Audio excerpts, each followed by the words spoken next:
Nah, kemudian kita masuk ke dalam H0 dan HA ya, dalam kata-kata dulu ya. Nah, seandainya tujuan penelitian kita tuh hanya ingin melihat apakah ada hubungan saja gitu ya. Nah, berarti H0-nya itu adalah tidak ada hubungan ya. Tidak ada, atau dalam bahasa statistikanya tidak ada korelasi ya antara panjang kaki dengan tinggi badan. Nah, kalau HA-nya berarti ada korelasi ya antara panjang kaki, tinggi badan. Nah, semoga cukup jelas ya kenapa H0-nya ini. Nah, tapi seandainya pertanyaan penelitian kita itu ingin menyelidiki apakah ada hubungan positif antara tinggi badan dengan panjang kaki, maka HA-nya itu yang berubah ya. Jadi tinggal kita tambahkan ini aja nih. Ada korelasi positif antara panjang kaki dengan tinggi badan ya. Jika pertanyaan penelitiannya itu yang kedua tadi gitu ya. Namun saya akan kembalikan ke yang pertama. Nah, selanjutnya dalam simbol ya, karena panjang kaki dan tinggi badan tidak ada korelasi, maka H0-nya itu jelas rho sama dengan 0 ya. Ingat, rho itu adalah population correlation ya, yang kita nggak tahu ya. Yang kita bisa tahu itu adalah R ya, itu adalah sample correlation ya. Nah, ini kita nggak akan pernah tahu, ini kita bisa cari tahu. Nah, kemudian ketika kita hanya ingin melihat apakah ada korelasi, berarti HA kita itu rho tidak sama dengan 0 ya. Tapi jika kita ingin melihat apakah ada korelasi positif, maka ini bukan H tidak sama dengan 0, tapi H lebih besar dari 0 ya. Nah, tergantung pertanyaan penelitiannya itu apa ya. Jadi pertanyaan penelitian itu menentukan H0 dan HA-nya, dan H0 dan HA dalam simbol ya. Hati-hati ya. Nah, namun di dalam studi kasus ini saya hanya ingin melihat apakah ada korelasi antara panjang kaki dengan tinggi badan ya. Jadi yang ini nih ya, yang ini enggak nih. Kemudian kita masuk ke tahap 3S ya. Di tahap 3S ini kita akan melakukan statistika. Kita akan menghitung statistiknya itu apa, kemudian kita akan simulasikan, dan yang kemudian kita akan melihat strength of evidence-nya. Nah, saya akan jelaskan tentang simulation-nya sesaat lagi. Namun sebelumnya kita harus mencari tahu statistik yang akan kita gunakan itu apa ya. Nah, jelas ketika menulis H0 dan HA sudah jelas, berarti statistik yang kita gunakan itu adalah ini ya, R ya, yaitu sample korelasi, dan nilainya sudah kita hitung tadi 0,711 ya. Nah, dan kita pengen tahu nih, apakah R sama dengan 0,711 ini tuh beneran positif atau beneran tidak sama dengan 0 atau hanya kebetulan belaka gitu ya. Nah, oleh karena itu kita akan melakukan simulasi dan kita akan menghitung p-value-nya itu berapa ya. Nah, saya akan melakukan simulasi itu dengan menggunakan applet, tapi sebelum kita menggunakan applet, saya akan menjelaskan dulu bagaimana melakukan simulasinya ya. Nah, misalkan sebenarnya datanya ada 20 ya, seperti terlihat di sini nih. Datanya ada 20, tapi di sini saya cuma ambil 6 aja ya, karena saya akan mencoba melakukan simulasi sendiri ya. Nah, jadi di data pertama, orang pertama nih ukuran kakinya itu 32 dan panjangnya 74 ya. Orang kedua itu 66, 29 dan 77, 67, 56, dan 65 ya. Ini saya dapatkan dari sini ya. Tuh 2, 3, 4, 5, 6 ya.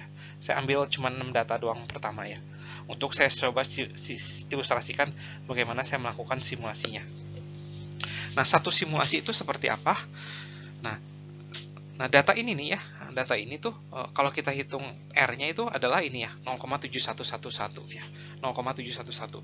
Nah, namun sekarang kita akan lakukan simulasi. Nah, bagaimana melakukan simulasinya? Nah, kita akan ambil ya, nilai-nilai ini akan saya ambil nih ya. Nilai-nilai ini 74, 66, 77, 67 akan saya ambil ya. Saya taruh di suatu tempat terpisah.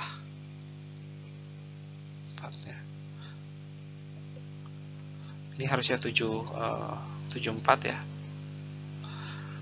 67, 56 sama 65 ya. Nah, saya ambil tempat terpisah ya. Nah, ini saya hapus. Nah, kemudian saya aduk nih ya. Ini akan saya aduk. Ya, saya aduk, saya kocok gitu ya. Saya kocok secara rata, kemudian saya taruh secara random ke space yang mula-mulanya gitu ya. Jadi bisa aja si 66 sekarang ada di sini nih. Nah, kemudian 67 sekarang yang ada di sini gitu ya. Kemudian 65 yang ada di sini gitu ya. Kemudian ini 77, ini 74, ini 56 ya. Nah, jadi sekarang sudah tertukar nih. Nah, dari data yang baru ini ya, data yang baru ini kita hitung R-nya. Nah, inilah satu simulasi ya, R1. Satu simulasi ya. Jadi R1 kita taruh di sini. Nah, kemudian kita akan lakukan hal yang sama terus-menerus sehingga kita mendapatkan banyak titik nih, ada 100 titik ya, hasil 100 simulasi. Dan kita lihat nih, 0,711 ini tuh sering terjadi atau tidak ya. Nah, itulah simulasinya ya. Nah, simulasi ini akan kita lakukan karena simulasi ini tidak mungkin kita lakukan secara manual, kita akan menggunakan applet ya. Nah, di sini saya sudah menggunakan applet ya. Jadi di sini saya sudah melakukan 200 simulasi ya. Dan dari 200 simulasi ini saya mendapatkan 200 titik ya yang sudah dibuat dalam grafiknya seperti ini. Dan di sini kita pengen lihat nih, apakah statistik kita yang tadi sudah kita hitung di awal mula itu sering terjadi atau tidak ya. Nah, dan di sini statistiknya itu adalah ini 0,711, kemudian kita ubah pilihannya menjadi beyond ya. Kemudian kita klik tombol count dan di sini kita lihat dari 200 simulasi ya, tidak ada satu simulasi pun yang statistiknya yang nilai korelasinya, nilai sampel korelasinya itu lebih besar dari 0,71 atau kurang dari minus 0,711 ya. Nah, berarti dengan kata lain p-value-nya 0 ya untuk 200 simulasi. Apakah ini mungkin karena kurang simulasinya? Ya, silakan Anda coba tambahkan saja di sini, nanti akan mendapatkan p-value yang lain lagi ya, tapi kurang lebih kesimpulannya pasti sama ya.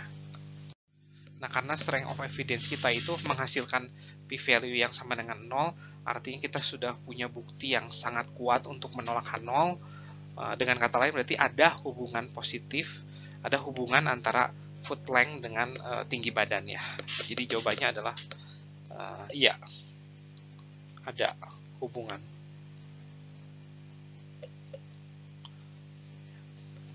Nah, apakah ada hubungan sebab akibat antara foot length dengan tinggi badan? Nah, kebetulan korelasi ini tidak dapat mengukur, tidak dapat menjawab pertanyaan ini.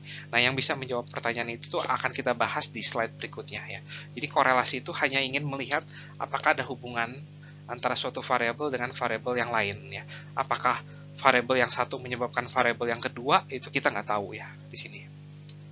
Namun untuk menjawab pertanyaan ketiga, kita bisa jawab ya, tergantung bagaimana kita mengumpulkan datanya ya. Jadi kalau data yang kita kumpulkan itu cuman data kelompok tertentu ya, tentu saja kita tidak bisa mengeneralisasi ke populasi ya.